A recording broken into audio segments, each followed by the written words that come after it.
For all of you.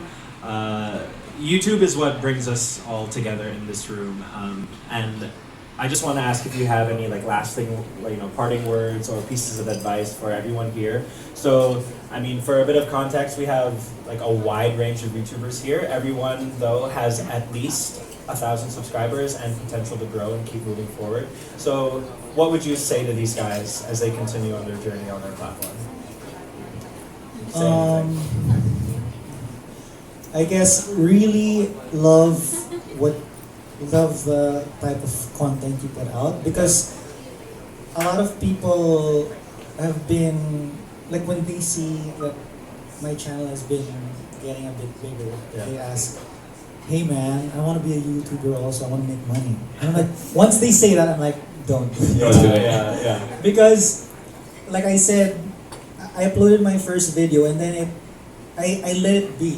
I was drumming on the side, I was doing stuff, after 4 to 6 months, and that's when I saw that it was doing well. Yeah. And I did not know about that you can make money until a year after. So, a year after, that's when I signed up for AdSense, and that's when I was like, oh, hello.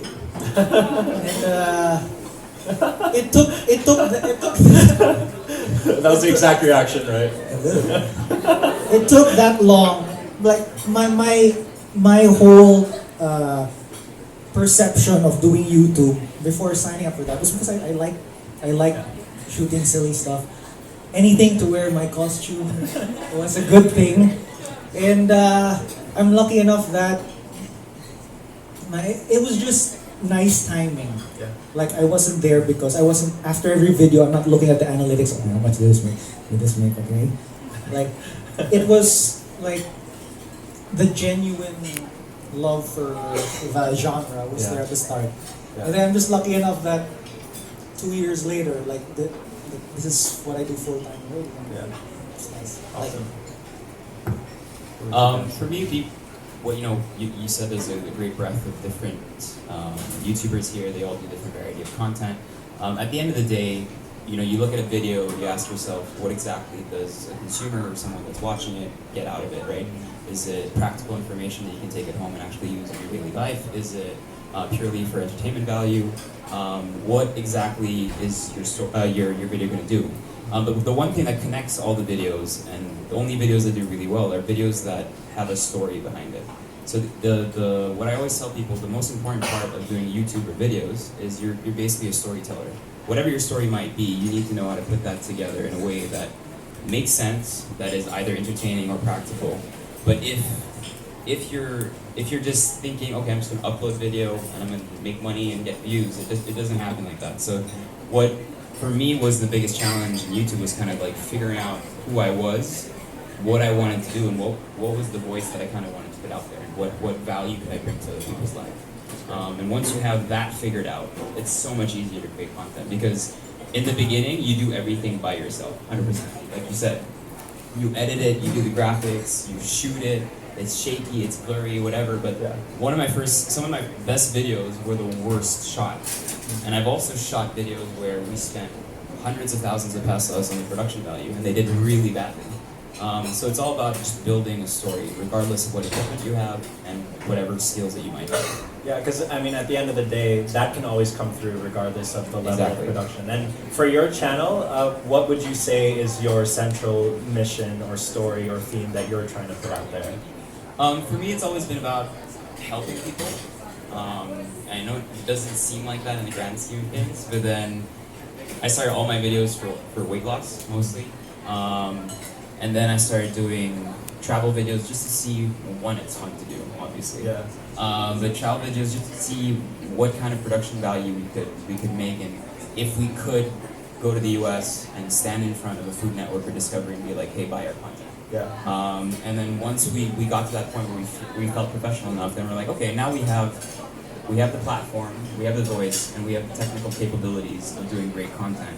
So now what can we do to just give back or help out? So we'll start doing travel videos in the Philippines, doing political and environmental videos will also help people locally. So it's just about kind of choosing, all right, this year what's our mission, what are the points we want to kind of hit, and where do we see ourselves, and how do we help local people, or people in Asia, or people internationally, Yeah. and then focus on those.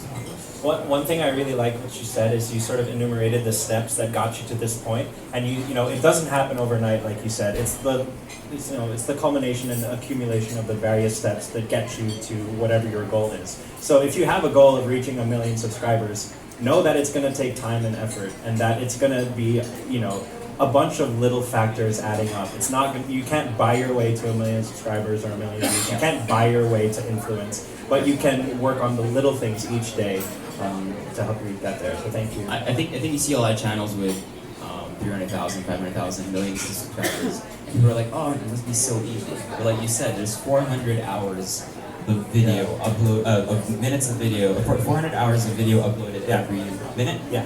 So you put in one video a week, you're 0.01% of the upload time in YouTube per week. Yeah. So you can get lost completely in all of it. So yeah, it's all about standing out, and it's hard because only that 1% make it really, really big. It's important to stay confident though and believe in yourself. Definitely, Yeah. it's not I don't want to be a downer here. Like, stay confident. Anything else you'd like to add, Michelle? You have your 2 cents? Well, nasabi na po nila lahat. What I can only say is that don't stop creating fresh ideas. Don't stop creating fresh ideas. Be different, be you, and the world will adjust. It's a force of nature right here. I love it. Yeah.